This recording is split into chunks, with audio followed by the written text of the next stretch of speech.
मैं खुद ब्राह्मण हूँ, लेकिन मैं इस चीज़ का बिल्कुल विरोध करता हूँ। निंदनीय अपराध है ये कि प्रभु की गाथा ही तो गा रहा था साहब, क्या गलत कर दिया फिर उसने।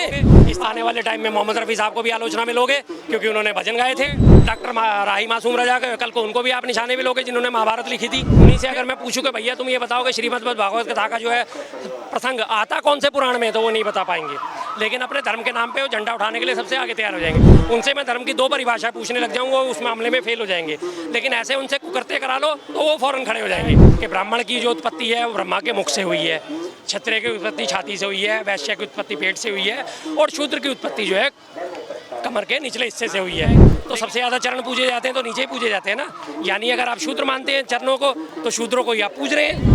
हमेशा कहा जाता है हम आपकी चरण वंदना करते हैं, हम आपके चरण स्पर्श करते हैं। अगर वो चरण ही ना हो तो ये क्या बाकी तीनों के लोग ये ऊपर अगर, और वाल्मीकि समाज से आते थे, वो निचले समाज से आते थे, निचले तबके से आते, लेकिन उन्होंने भी रामायण लिखी और आज वही रामायण पूरे देश में बाँची जाती है। तो फिर नमस्कार, आप देख रहे हैं DS4 और मैं हूं रंजय कुमार। इटावा में जो घटना हुई है उसका लेकर बवाल थमने का नाम नहीं ले रहा और उसमें एक से एक नई जानकारी आ रही है। जिनके साथ ये दुर्व्यवहार हुआ है उनके खिलाफ भी FIR हुई है। कहा जा रहा है कि फर्जी ID बनाकर आए थे, महिला ने भी उनके साथ छेड़खानी का आरोप लगाया है। और बहुत सारे लोगों का कहना है, जिसमें कि राजभर साहब भी हैं, उनका कहना है कि कथा नहीं कहनी चाहिए, यादवों को ब्राह्मणों का हक मार रहे हैं। सबसे पहले तो आप इस बयान पर क्या कहना चाहेंगे जो कि ओम प्रकाश राजभर कह रहे हैं कि ब्राह्मणों का हक मार रहे हैं यादव? नहीं, कोई किसी का हक नहीं मार रहा। प्रभु का नाम लेना क्या हक मारना हो गया? उनसे मैं सीधा सवाल यही करता हूँ, प्रभु का नाम लेना हक मारना हो गया क्या? प्रभु का नाम लेने का अधिकार क्या किसी एक विशेष जाति को ही है? किसी विशेष जाति को? जब सब भूमि गोपाल की, सारी भूमि गोपाल की है, ये विनोबा भावे जी का नारा था, सब भूमि गोपाल की, सारी भूमि प्रभु की है, तो फिर सारे लोग भी प्रभु के हैं। तो नाम लेना गुनाह कैसे हो गया सर? किसी का कॉपीराइट कैसे? कथा कहने की बात हो रही, नाम लेना गलत नहीं? गलत थोड़ी कह रहे हैं सर, कथा कह रहे हैं तो उसमें अगर उनको नॉलेज है, उनके पास जानकारी है, तो उन्होंने कथा कह दिया। अगर इस तरह से देखा जाए तो हमारे वाल्मीकि साहब फिर बिल्कुल गलत है।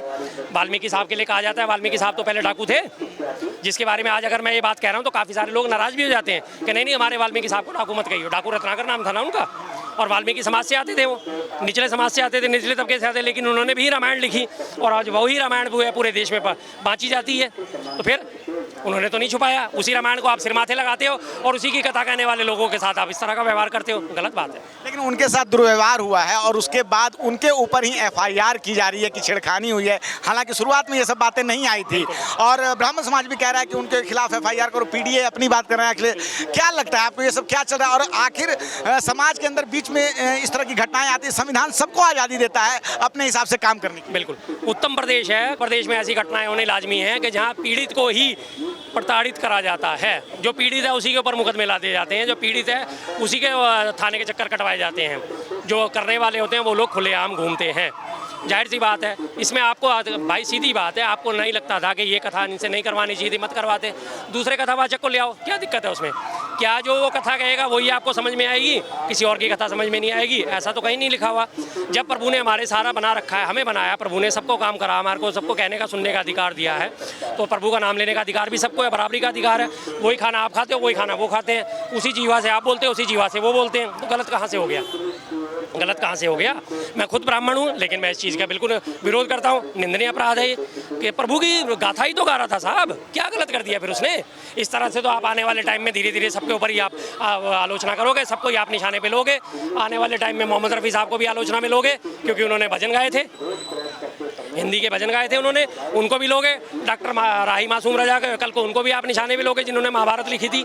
फिर एक एक करके आप सबको निशाने पे लेते चले आओगे, क्योंकि विधर्मी है या विजातीय है। तो ये तो कोई बात नहीं हुई ना। प्रभु का नाम लेने का अधिकार सबको है और सबके पास सुरक्षित है, ये अधिकार सबको देता है। और संविधान भी ये अधिकार देता है कि आप अपने धर्म का पालन कर सकते हैं और किसी भी धर्म में जा सकते हैं। आपको अपना धर्म परिवर्तन का भी अधिकार है, कोई ऐसी ज़बरदस्ती नहीं है। लेकिन अगर आपसे कोई ज़बरदस्ती धर्म परिवर्तन कराता है, उसके खिलाफ आप रिपोर्ट लिखवा सकते हैं। एक सवाल ऐसे में उठता है कि समाज में जो कई समुदाय के लोग रहते हैं और हर समुदाय अपने अपने हिसाब से काम कर रहा है। आप भी ब्राह्मण समुदाय से हैं और आप बिजनेस कर रहे हैं, ठीक है, यादव का उनका दूध का काम है, तो सभी समाज अपना अपना काम कर रहे हैं। ब्राह्मण भी कई प्रकार के काम कर रहे हैं, कई प्रकार के बिजनेस में हैं, ठेके में हैं, ठीक है, नौकरी भी कर रहे हैं, राजनीति भी कर रहे हैं। तो फिर आखिर जब यादव ने कथा करी तो ये जो एक नया ट्रेंड शुरू हुआ कि आपको ये काम नहीं करना है, और शंकराचार्य भी जो कह रहे हैं कि भाई उनको ये नहीं कहना चाहिए, उस पर क्या कहेंगे? देखिए जी, शंकराचार्य जी का मैं लगातार सम्मान करता हूँ, लेकिन उन्होंने जो ये बात बोली इससे मैं सहमत नहीं हूँ। तीसरी बात है, आपने जो भी है, कोई भी व्यक्ति का व्यापार करने के लिए स्वतंत्र है संविधान के तहत ही। कोई भी व्यक्ति कोई भी धर्म मानने के लिए स्वतंत्र है संविधान के तहत ही। तो संविधान सम्मत ये कार्रवाई थी, अगर आपको अच्छी नहीं लग रही थी आप मना कर दीजिए, हमें आपसे नहीं करानी, आप दूसरे को पकड़ लाइए। लेकिन अगर कोई कर रहा है तो फिर उसके साथ इस तरह की हरकतें करना वो गलत है, जो मारपीट करी है वो गलत है, जो दोनों पक्षों में लड़ाई झगड़ा हुआ वो भी गलत है। संविधान इन सब चीज़ों की इजाज़त नहीं देता। शंकराचार्य जी का अपना मत हो सकता है, मेरा अपना मत है, साफ साफ बात। ब्राह्मण आज के समय में जूते भी बेच रहा है, किसी को ऐतराज नहीं है, या राजपूत भी कुछ भी कर रहा है, जो समाज के कई समुदाय हैं, तो सभी अपने अपने। तो इस घटना, क्या इसके पीछे कोई राजनीतिक वजह है क्या? और जिन लोगों ने इस घटना को अंजाम दिया है उनकी उम्र बहुत कम है, जिन्होंने उनका सर मुंडन किया है। हम आपको बता दें, उसमें जो 4 लड़कों पर FIR हुई है, उसमें जो सबसे ज़्यादा जिसकी उम्र है उसकी उम्र 30 साल है, बाकी लोगों की उम्र जो है 20, 22, 25 के आसपास है। तो ये जो नया भारत बना है उस पर क्या कहेंगे? देखिए जी, आज की डेट में जो नई एंट्री आ रही है, ये नई जनरेशन जो आ रही है, दिमाग से शून्य है। इनकी जो सबसे ज़्यादा दिक्कत है कि वो रील्स देखने की, इंस्टा चलाने की, छोटी छोटी वीडियोस देखने की, 1-1 मिनट में इनका जो है धैर्य खत्म हो जाता है, किसी चीज़ की जानकारी नहीं लेते, किसी चीज़ की गहराई में नहीं जाते। उन्हीं से अगर मैं पूछूं कि भैया तुम ये बताओ कि श्रीमद् भागवत कथा का जो है प्रसंग आता कौन से पुराण में, तो वो नहीं बता पाएंगे। लेकिन अपने धर्म के नाम पे वो झंडा उठाने के लिए सबसे आगे तैयार हो जाएंगे। उनसे मैं धर्म की 2 परिभाषा पूछने लग जाऊँ, वो उस मामले में फेल हो जाएंगे। लेकिन ऐसे उनसे कुकरते करा लो तो वो फ़ौरन खड़े हो जाएंगे। आप उनसे कहिए आओ जी लड़ने चढ़ना है, फ़ौरन तैयार हो जाएंगे। लेकिन धर्म की बात की अगर मैं उनसे पूछूँ, 2 शब्द उनसे मैं पूछूँ, 2 चीज़ें पूछूँ, वो नहीं बता पाएंगे। तो आज की जनरेशन जो है वो देखती सुनती समझती कम है, भीड़ चाल में ज़्यादा चलती है, ये दिक्कत सबसे ज़्यादा है। तो भारतीय समाज में जातिवाद को लेकर लगातार बात होती है। जाति है कि जाति नहीं, भारत एक कृषि प्रधान देश है। आज के समय में संविधान हर किसी को ये अधिकार देता है कि वह अपने हिसाब से काम करे। जो है कोई भी व्यक्ति किसी भी प्रकार का काम कर सकता है। लेकिन इटावा की घटना होने के बाद से एक नई बहस छिड़ गई है।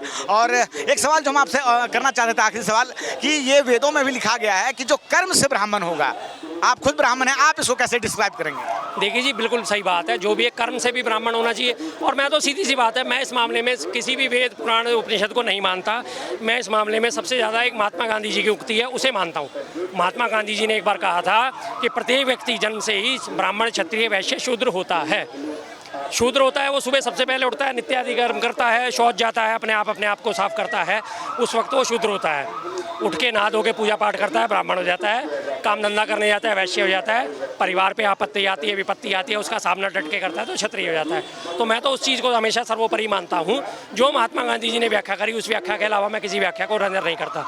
और रही बात जो वेदों के अनुसार कहा जाता है कि ब्राह्मण की जो उत्पत्ति है वो ब्रह्मा के मुख से हुई है, क्षत्रिय की उत्पत्ति छाती से हुई है, वैश्य की उत्पत्ति पेट से हुई है, और शूद्र की उत्पत्ति जो है कमर के निचले हिस्से से हुई है। लेकिन जब भी आप देखा जाए तो सबसे ज़्यादा चरण पूजे जाते हैं तो नीचे ही पूजे जाते हैं ना। यानी अगर आप शूद्र मानते हैं चरणों को, तो शूद्रों को ही आप पूज रहे हैं। हमेशा कहा जाता है हम आपकी चरण वंदना करते हैं, हम आपके चरण स्पर्श करते हैं। अगर वो चरण ही ना हो तो ये क्या बाकी तीनों के लोग ये ऊपर अगर बांट ही लिया जाए, ये कमर से निचले का हिस्सा जो है शूद्र का है, इसको अगर हम हटा दिया जाए तो क्या हम बार बार बचेगा? क्या हम खड़े हो पाएंगे? क्या हम सीधे खड़े हो पाएंगे? क्या हम चल पाएंगे? नहीं कर पाएंगे। तो सब चीज़ें एक दूसरे के पूरक होती हैं। इसमें ये चीज़ें जातिगत व्यवस्था और ये चीज़ें जो है ये नहीं लानी चाहिए थी, ये गलत है। तो ये 2025 का भारत है, ये नया भारत है जिसमें एक तरफ तो शुभांशु शुक्ला जो है वो अंतरिक्ष की यात्रा पे हैं और 41 साल बाद जो है भारत ने अंतरिक्ष फिर से जो है छलांग लगाई है। लेकिन दूसरी तरफ भारतीय ज़मीन पर जातिवाद की लड़ाई लड़ी जा रही है, काम को बांटा जा रहा है, जबकि भारतीय संविधान इस बात की इजाज़त देता है कि व्यक्ति अपने हिसाब से अपनी इच्छा से जो काम करना चाहता है वो कर सकता है। आप क्या सोचते हैं इस बातचीत पर? अपनी राय हमें ज़रूर बताएं। मैं रंजय कुमार, धन्यवाद।